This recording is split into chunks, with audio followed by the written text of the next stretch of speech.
गुरु ने कहा, जब किसी भूमि में जन्म लेने वाला हर व्यक्ति उस भूमि की जलवायु और उस भूमि के वर्तमान कानूनों को समझता है तो और हमें इसमें जीवित रहने के लिए आवश्यक ज्ञान प्राप्त होता है।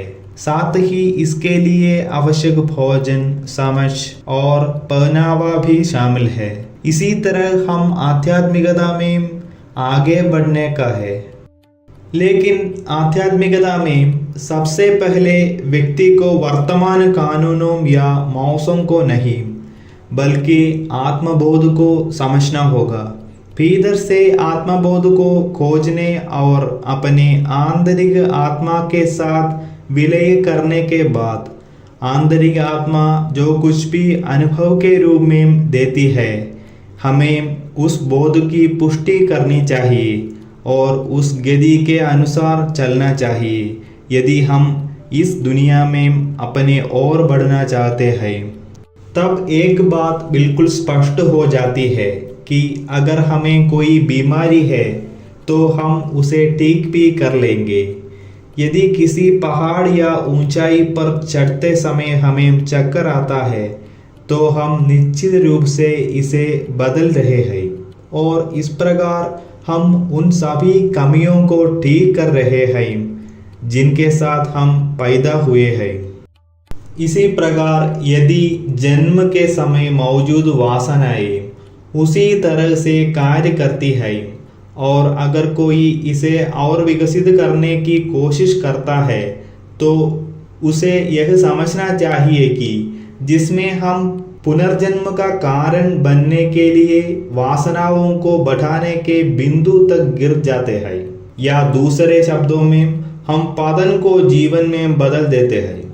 यह आधुनिक युग इसी तरह आगे बढ़ रहा है, लेकिन वास्तव में ऐसा नहीं है। जब हम अपनी भावनाओं के विपरीत दिशा में आगे बढ़ते हैं तो हम स्वयं की पुष्टि कर सकते हैं और हम स्वयं के माध्यम से आगे बढ़ सकते हैं। अन्यथा यह वैसा ही होगा जैसे हमारे पूर्वजों से यह मिला है, तब से वे इसे बेचकर ही अपना जीवन व्यतीत कर रहे हैं। हम कोई कार्रवाई नहीं करेंगे।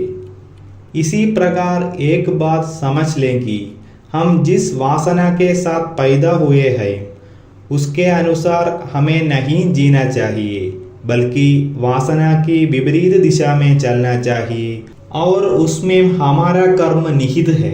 वासना के रूप में जन्म लेने वाली हर चीज को जीवन में लगातार उपयोग करने की आवश्यकता नहीं होती है। कभी कभी जीवन में यात्रा करते समय केवल 1 या 2 बार ही इसकी आवश्यकता होती है। अपने शेष जीवन के लिए हमें वासना की विपरीत दिशा के गति को कर्म मानना चाहिए और वासनाक्षय को उस कर्म में पहले से शामिल किया जाना चाहिए। अंत में वासना के कर्म और वासनाक्षय के कर्म को समाप्त करना और जीवन से मुक्ति प्राप्त करने के मुख्य लक्ष्य के साथ आत्मबोध में जाना वास्तविक कर्म है। इसे ही सत्कर्म समझना चाहिए। जब हम इस तरह जीते हैं तो हमें समय के साथ क्या लेना है और क्या छोड़ना है, यही वे चीजें हैं जो इस दुनिया में हमारी भौतिकता बन जानी चाहिए।